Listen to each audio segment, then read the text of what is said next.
एक बार ऐसा हुआ।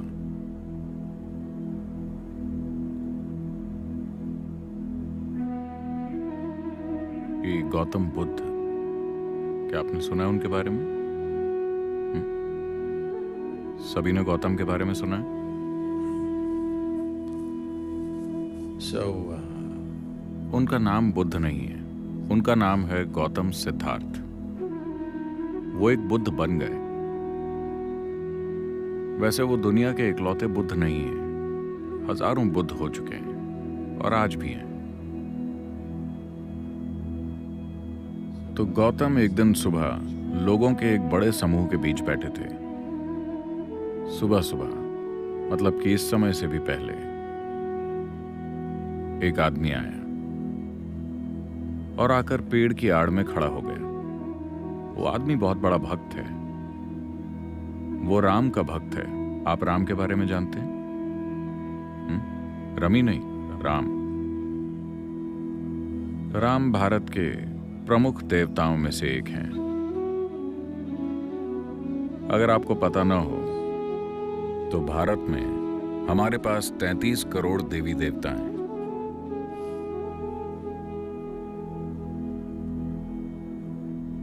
तो वो राम का बहुत बड़ा भक्त था। भारत में भक्तगण, आजकल ऐसा नहीं होता, ना हर कोई ऐसा होता है, लेकिन वो लोग जो इसे गंभीरता से लेते हैं, वो जिस भगवान में विश्वास रखते हैं उसके नाम के अलावा कुछ और बोलते ही नहीं। अगर वो आपको बुलाना चाहते हैं तो वो कहेंगे राम राम। अगर जाने के लिए कहना हो तो राम राम।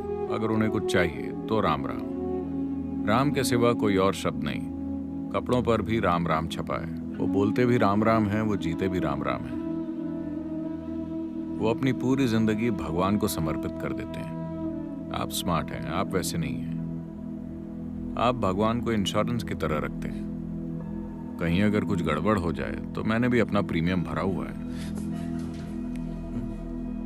जो कुछ आपको करना है आप कर ही लेते हैं। भगवान को आप इंश्योरेंस की तरह रखते हैं। आप स्मार्ट हैं, लेकिन इस आदमी ने अपना पूरा जीवन भगवान में लगा दिया, पूरी तरह से। उम्र बीत रही है, थोड़ा सा संदेह पैदा हुआ। क्या यहां ऐसे लोग हैं जो भगवान में विश्वास नहीं रखते? कोई नहीं? कोई वामपंथी नहीं है? सिर्फ एक। क्या नाम है आपका? सिर्फ जॉन और कोई नहीं?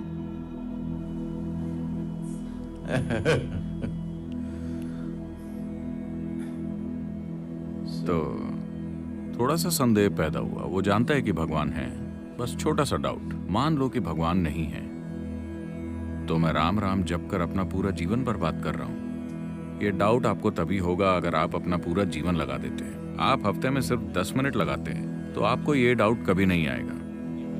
चलता है, दिक्कत क्या है? अगर आप अपना जीवन पूरी तरह से भगवान में लगा दें तो 3 दिन के अंदर ही ये डाउट होने लगेगा, क्या मैं ये काम करके अपनी पूरी जिंदगी बर्बाद कर रहा हूं? और दूसरे लोग भी हैं जो भगवान में यकीन नहीं रखते। इस जॉन को देखो, यकीन नहीं रखता। इसके लिए भी सुबह सूरज उगता है, इसके लिए भी फूल खिलते हैं, इसकी भी जिंदगी चल रही है। शायद ये मुझसे बेहतर जिंदगी जी रहा है। तो छोटा सा डाउट। वो जानता है कि भगवान है, बस एक छोटा सा डाउट। अब यहां एक आत्मज्ञानी महापुरुष मौजूद है। वो बस पक्का करना चाहता है, लेकिन काफी लंबे समय से एक जाना माना भक्त होने के कारण, क्योंकि वो सिर्फ मंदिर जाता ही नहीं था, उसने कई सारे मंदिर बनाए भी थे। तो जिंदगी के इस पड़ाव पर अब ये कैसे पूछा जाए कि भगवान है या नहीं? तो वो सुबह सुबह आया और दूर वहां पेड़ की आड़ में खड़ा हो गया और उसने ये सवाल पूछा, क्या भगवान है? गौतम ने उस आदमी की तरफ देखा और साफ साफ कह दिया, नहीं। वहां शिष्यों की पूरी मंडली बैठी थी। उनके मन में ये जद्दोजहद हमेशा चलती रहती थी कि भगवान है या नहीं, भगवान है या नहीं।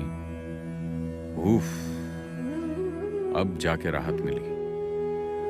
जब भी वो गौतम से ये सवाल पूछते थे तो वो हमेशा मौन हो जाते, वो कुछ नहीं कहते। पहली बार उन्होंने साफ साफ जवाब दिया, भगवान नहीं है। पूरी मंडली में खुशी की लहर फैल गई। ये जद्दोजहद कि भगवान है या नहीं अब खत्म हो गई। आत्मज्ञानी महापुरुष ने घोषित कर दिया है कि भगवान नहीं है। यह संदेश पूरे शहर में फैल गया। पूरे दिन जश्न मनाया गया, क्योंकि जरा इस आजादी की कल्पना कीजिए। भगवान न होने का मतलब है कि कोई भी ऊपर बैठकर यह हिसाब नहीं लिख रहा कि आपने क्या किया क्या नहीं किया, ताकि वो आपको सजा दें या नर्क में जला सकें या कुछ और कर सकें। जिंदगी पूरी तरह से आपकी है। तो पूरे दिन जश्न मनाए गए। हर कोई खुशी से झूम रहा था। शाम को एक बार फिर सभा बैठी थी। एक और आदमी आया।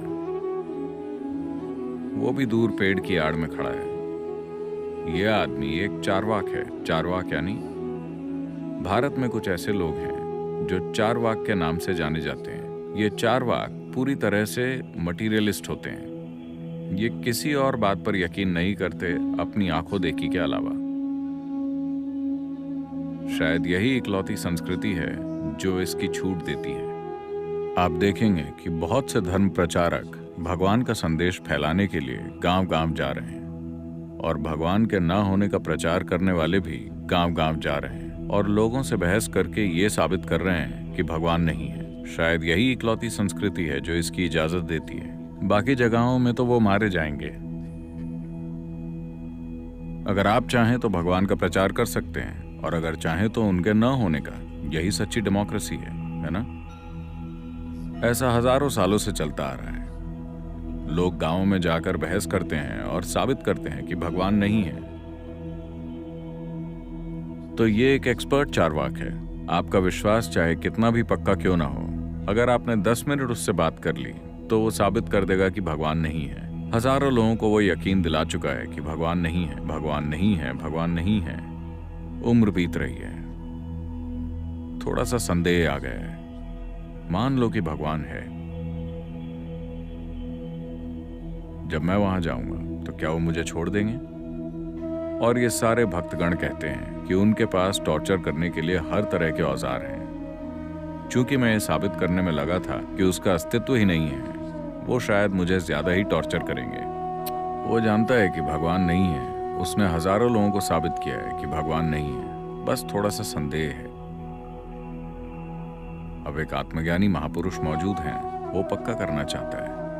तो वो शाम को आकर वहां खड़ा हो गया और उसने भी वही सवाल पूछा, क्या भगवान है? गौतम ने उस आदमी की तरफ देखा और कहा, हाँ। एक बार फिर खलबली मच गई। सुबह उन्होंने कहा भगवान नहीं है। वो सभी बहुत खुश थे। शाम को वो कहते हैं भगवान है। तो गौतम ये कौन सा खेल खेल रहे हैं? देखिए, अगर आप विश्वास करते हैं कि भगवान है या आप विश्वास करते हैं कि भगवान नहीं है, दोनों एक ही चीजें हैं। You're in the same boat. You believe something that you do not know. आप ऐसी चीज पर विश्वास कर रहे हैं जिसे आप नहीं जानते। मैं इस पर विश्वास करता हूं, तुम उस पर विश्वास करते हो, इससे कोई फर्क नहीं पड़ता। आप किसी भी चीज पर विश्वास कर सकते हैं। हाँ, कोई भी किसी भी चीज पर विश्वास कर सकता है। ये जरूरी नहीं कि इसका सच्चाई से कोई भी लेना देना हो। अगर आप ये स्वीकार करें कि मैं नहीं जानता, तो जानने की चाहत पैदा होगी। अगर चाहत पैदा होगी तो खोज शुरू होगी, और अगर खोज शुरू होगी तो जानने की संभावना भी होगी।